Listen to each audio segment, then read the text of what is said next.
Bismillahirrahmanirrahim. Assalamualaikum warahmatullahi wabarakatuh. Kami dari kelompok 1 yang terdiri dari saya selaku moderator Faisal Mulyana serta rekan saya Rijal Muhammad Romli dan Pupu Purnama. Di sini kami akan mempresentasikan materi mata kuliah analisis kebijakan pendidikan yang diampu oleh Bapak Ahmad Sulaiman MAG. Materi kami berjudul Legitimasi dan Komunikasi Kebijakan Pendidikan.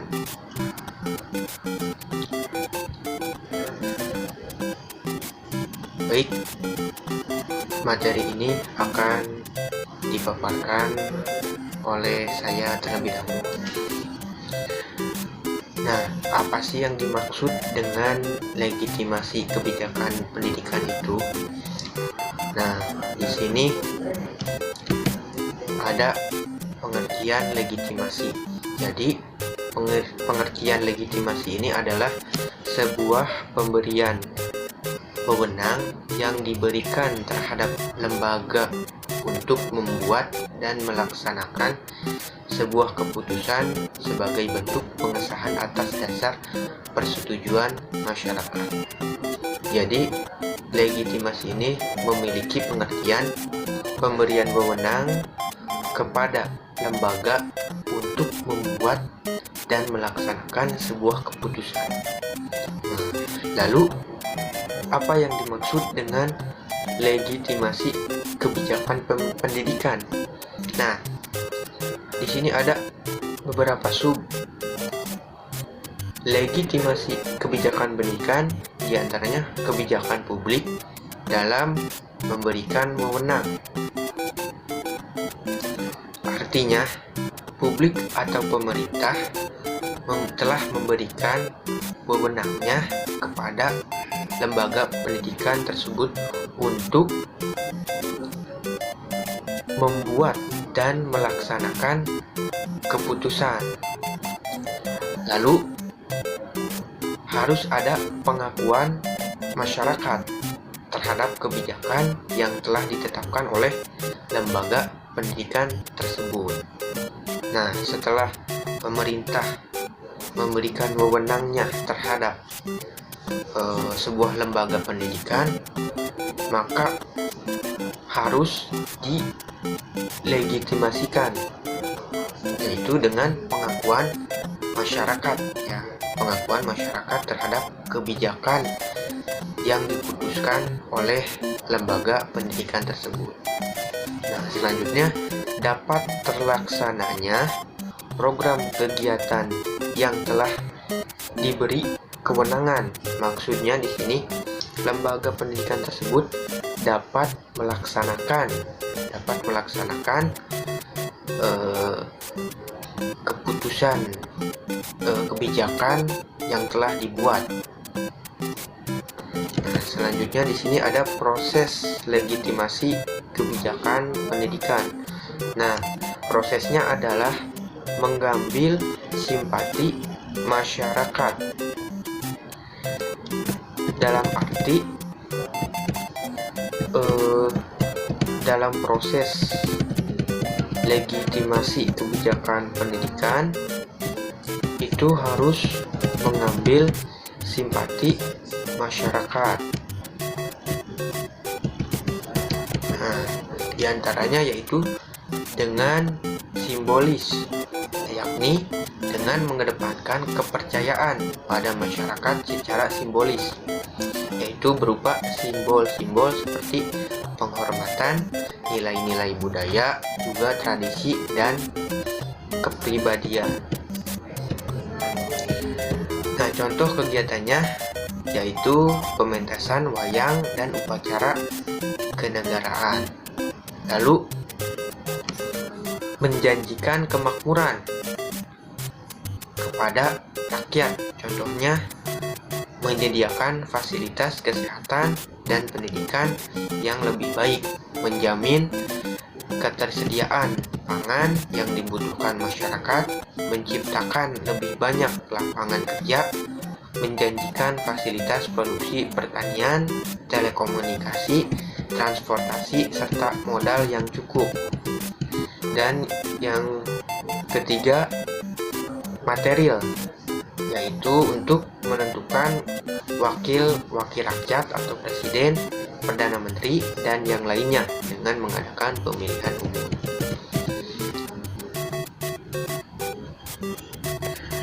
Nah, terus di sini ada meminta dukungan kepada tokoh masyarakat.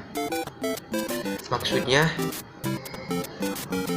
untuk mendapatkan persetujuan dari masyarakat. Oleh karena itu,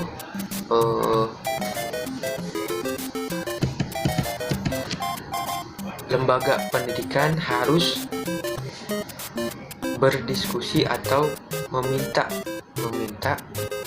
persetujuan tokoh masyarakat tersebut. Itu bertujuannya untuk mengumpulkan dukungan kepada massa atau rakyat. Tokoh-tokoh kunci atau informal ini ada di sektor profesi, misalnya tokoh agama, tokoh budaya, dan tokoh pembisnis lainnya. Nah, di sini ada mengelompokkan legitimasi berdasarkan prinsip dukungan masyarakat. Nah, maksudnya di sini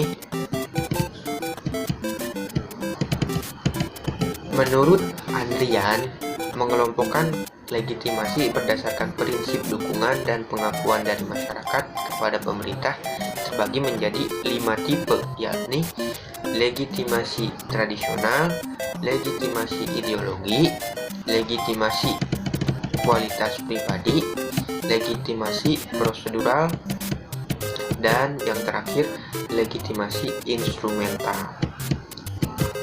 Yang dimaksud dengan legitimasi tradisional yakni kesadaran masyarakat untuk memberi dukungan dan pengakuan terhadap pemimpin pemerintah karena para pemimpin ini adalah keturunan dari para pemimpin atau darah biru yang dipercaya bertanggung jawab dalam menjalankan amanat. Nah, sedangkan legitimasi ideologi yakni masyarakat menaruh dukungan kepada pemimpin pemerintah karena para pemimpin ini dianggap sebagai pelaksana dan penafsir ideologis. Artinya, tidak hanya ideologi doktrinal seperti komunisme, tapi juga ideologi praktis seperti liberalisme dan ideologi Pancasila. Nah, yang ketiga, legitimasi kualitas pribadi, yaitu kesadaran masyarakat dan dukungan kepada pemerintah karena pemimpin memiliki kualitas pribadi yang karismatik dan sikap baik hati serta prestasi yang membanggakan di bidang tertentu.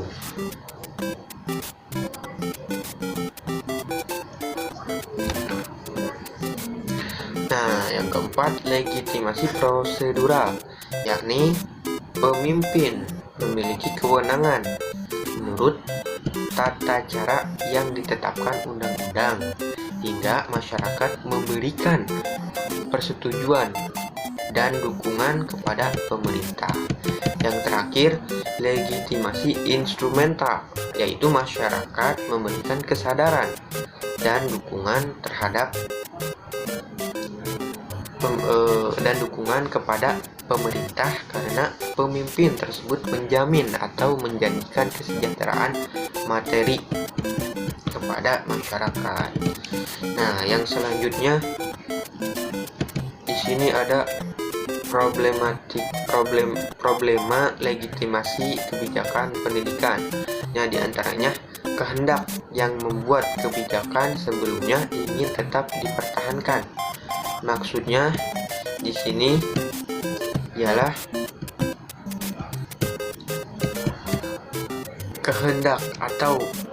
kehendak mantan perumus kebijakan tersebut beranggapan bahwa kebijakan yang telah ia rumuskan dahulu masih bisa dipertahankan sampai saat ini. Terus problema yang kedua yakni adanya penentangan dari kalangan konservatif terhadap kebijakan yang belum lama dirumuskan. Nah, disinilah kebijakan yang dibuat berbeda dengan kebijakan sebelumnya yang dianggap tradisional. Hal-hal ini umumnya sulit dirubah dan keinginan untuk mengubahnya membutuhkan waktu lama dalam masyarakat konservatif. Ketiga, yakni sebagai akibat perlawanan dari golongan konservatif dan mantan perumus kebijakan yang bukan lagi perumus menyapu pendukungnya. Nah, pengikutnya ini juga umumnya cenderung akan mengikuti gerakan dan langkah pemimpinnya. Hal ini akan mengganggu proses legalisasi atau setidaknya akan memakan waktu yang lebih lama.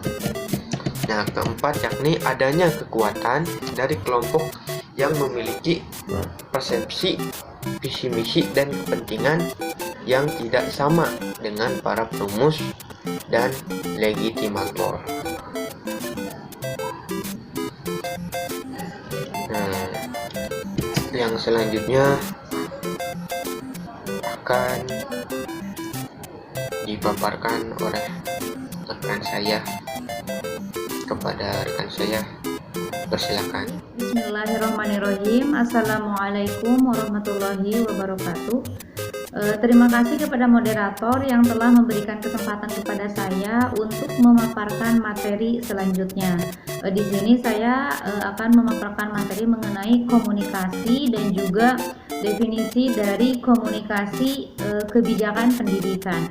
Nah, sebelum lebih jauh atau lebih lanjut mengenai komunikasi, di sini saya akan memberikan pengantar sedikit terlebih dahulu, bahwa seperti yang sudah kita pahami bersama, bahwa dikatakan manusia adalah makhluk sosial. Dikatakan manusia adalah makhluk sosial adalah karena manusia tidak bisa berdiri sendiri dan manusia selalu membutuhkan orang lain atau membutuhkan pertolongan orang lain.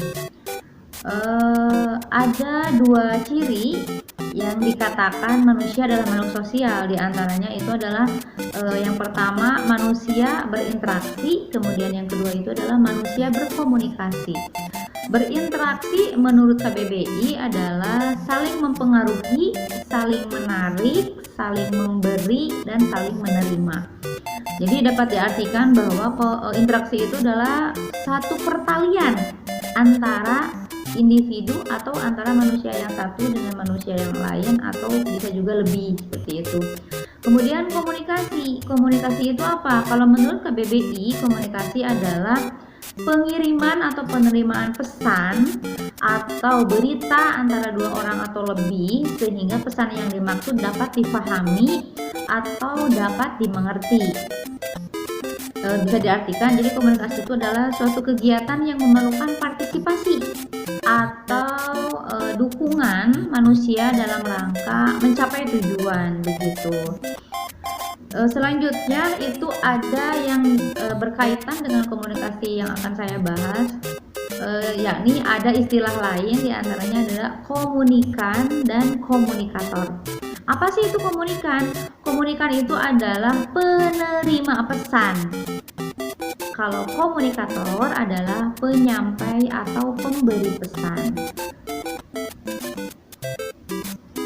Seperti yang sudah tadi disebutkan atau dipaparkan, bahwa pengertian dari komunikasi itu adalah pengiriman atau penerimaan pesan atau berita antara dua orang atau lebih sehingga pesan yang dimaksud dapat dipahami atau dapat dimengerti.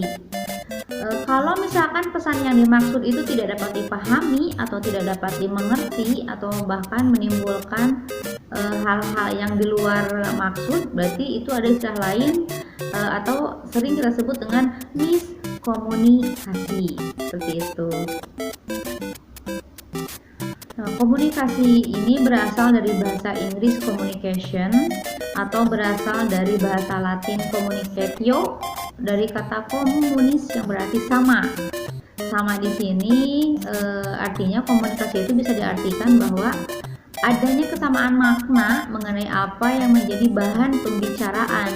Sehingga seperti yang tadi saya paparkan bahwa kalau misalkan bahan pembicaraannya tidak sama lagi dengan tujuan awal, maka disebut sebagai miscommunication.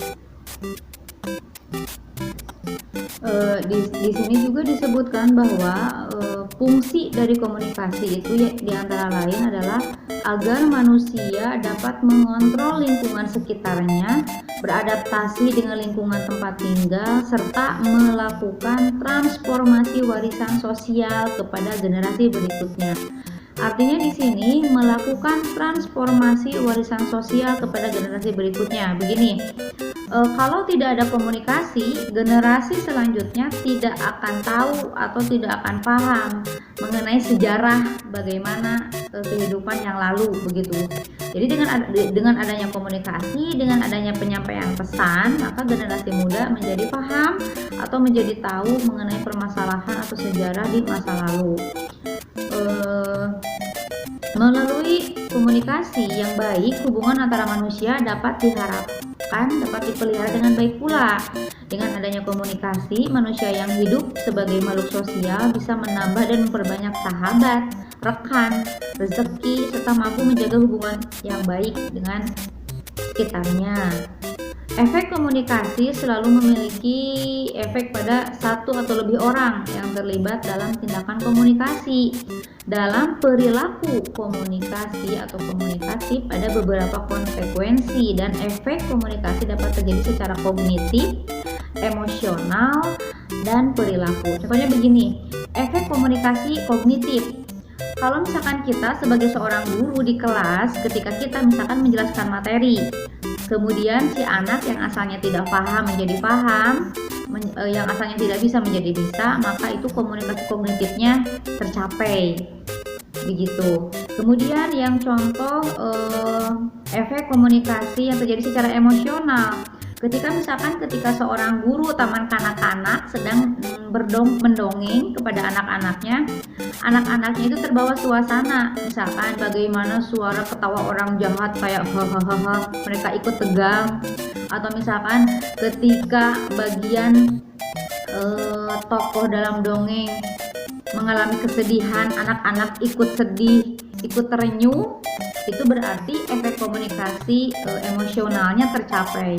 Kemudian contoh dari efek komunikasi perilaku, contohnya ketika guru misalkan memberikan nasihat kepada siswa yang dikatakan sering bolos misalkan, dan suatu ketika si siswa itu kalau bahasa Sundanya itu ngagugu, maka efek komunikasi guru itu berhasil dalam hal perilaku siswa tersebut, begitu. Jadi efek komunikasi itu dapat terjadi secara kognitif, emosional, ataupun perilaku.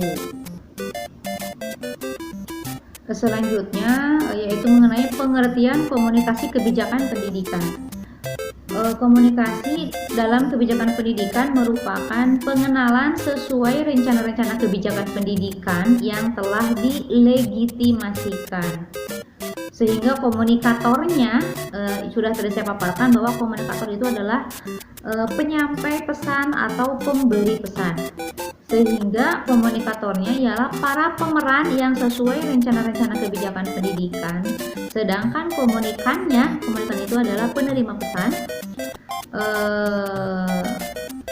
sedangkan komunikannya ialah pemeran pembuat kebijakan pendidikan secara bersama-sama rancangan dan publik pada umumnya.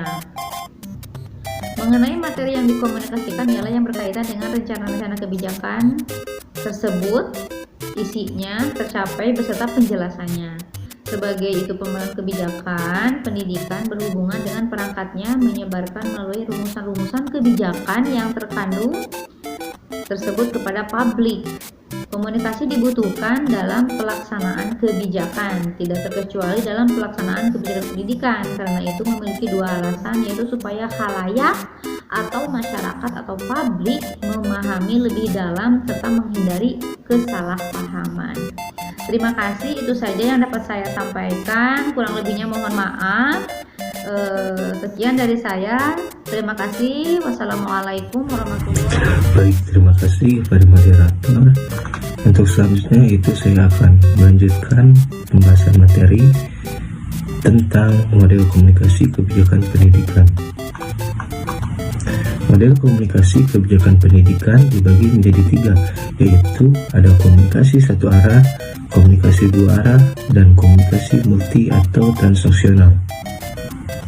Komunikasi satu arah adalah proses komunikasi yang dilakukan tanpa melibatkan umpan balik atau feedback. Contohnya seperti ceramah, pidato, ataupun storytelling. Nah, selanjutnya yaitu komunikasi dua arah. Komunikasi dua arah menurut Pipit Eko Priyono dalam buku Komunikasi dan Komunikasi Digital, komunikasi dua arah adalah komunikasi yang bersifat timbal balik antara komunikator dan komunikan. Dalam proses ini, komunikan diberi kesempatan untuk menanggapi atau memberi respon kepada komunikator. Selanjutnya yaitu komunikasi multi atau transaksional. Komunikasi ini dimana adanya interaksi antara pendidik dengan peserta didik yang dinamis, artinya secara terus-menerus, tetapi juga melibatkan interaksi yang dinamis juga antara peserta didik dengan peserta didik lainnya. Komunikasi multi arah ini menekankan dinamika komunikasi antar pribadi dan peran ganda orang yang terlibat dalam proses tersebut. Contohnya seperti ketika kita melakukan pembelajaran, diskusi, presentasi, ataupun dan lain-lain. Komunikasi bisa dilaksanakan secara langsung maupun tidak langsung, bisa secara verbal, non-verbal, atau dengan secara keduanya. Saat di masyarakat, komunikasi dapat dilakukan dengan bicara, menulis, gerak, isyarat formal, gerak isyarat yang sistematis, impuls elektrik, dan sebagainya.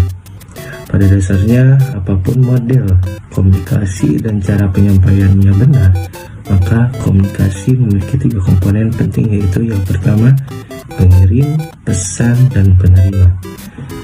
Pengirim pesan sering disebut sebagai komunikator, serta penerima pesan disebut komunikan. Pengirim atau komunikator dalam hal ini yang dimaksud adalah komunikator ialah pihak yang berinisiatif atau mempunyai kebutuhan untuk berkomunikasi.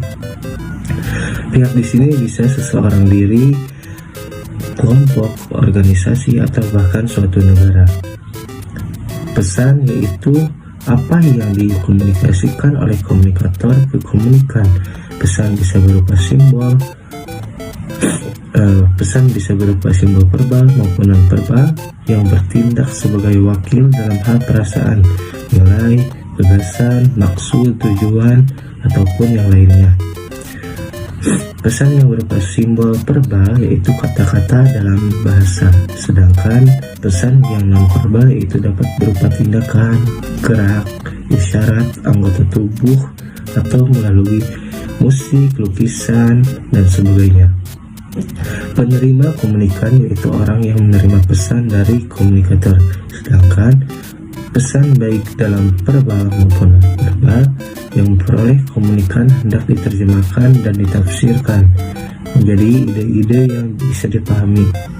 Akibat setelah penafsiran pesan tersebut, bisa saja komunikan merasa akan terhibur, bertambah pengetahuannya, adanya perubahan tingkah laku, dan sebagainya.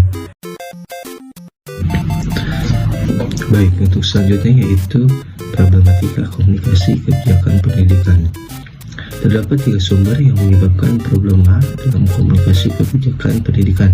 Yang pertama yaitu bersumber melalui komunikator. Problema dari bersumber melalui komunikator kebijakan pendidikan ada 3. Yang pertama yaitu komunikator tidak ahli ketika memberikan pesan-pesan kebijakan yang pada akhirnya seharusnya pesan-pesan tersebut disampaikan secara jelas menjadi tidak jelas. dan akan berakibatkan ketidaksampaian pesan tersebut menjadi tidak jelas. Yang kedua yaitu perbedaan sumber acuan antara komunikator dengan komunikan. Keadaan ini bisa menyebabkan tidak tepatnya komunikator dalam menyampaikan kebijakan pendidikannya. Yang ketiga yaitu kurangnya integritas komunikator di mata komunikasi.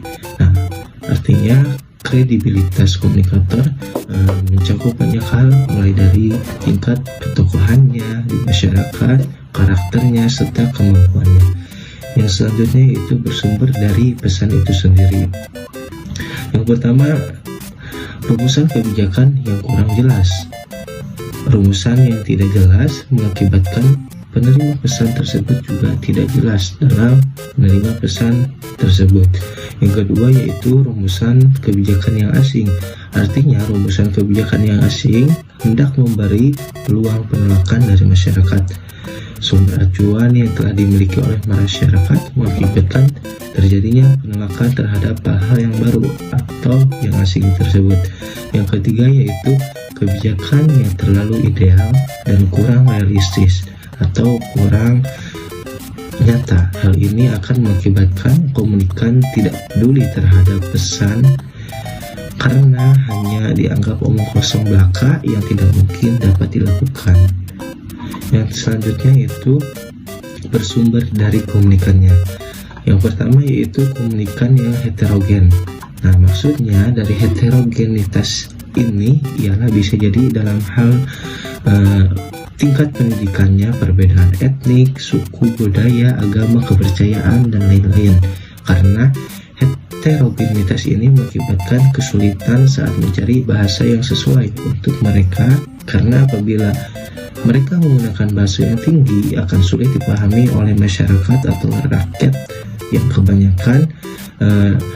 Namun apabila menggunakan bahasa yang rendah akan dianggap tidak berbobot oleh mereka yang tingkatannya tinggi. Yang kedua yaitu adanya kesalahan dalam menerima atau dalam penerimaan pesan oleh komunikan yang mengakibatkan kelirunya pemahaman serta mengenai kebijakan tersebut. Mungkin cukup sekian yang dapat saya sampaikan. Saya serahkan kembali kepada pemoderator. Alhamdulillahirrahmanirrahim. Akhirnya pemaparan dari kelompok kami telah selesai. Mudah-mudahan apa yang telah disampaikan oleh kelompok kami bisa bermanfaat untuk kalian semua, dan mudah-mudahan dapat dipahami. Bila ada penyampaian kami yang kurang dipahami, mohon maaf. Wabillahi taufiq wal hidayah. Wassalamualaikum warahmatullahi wabarakatuh.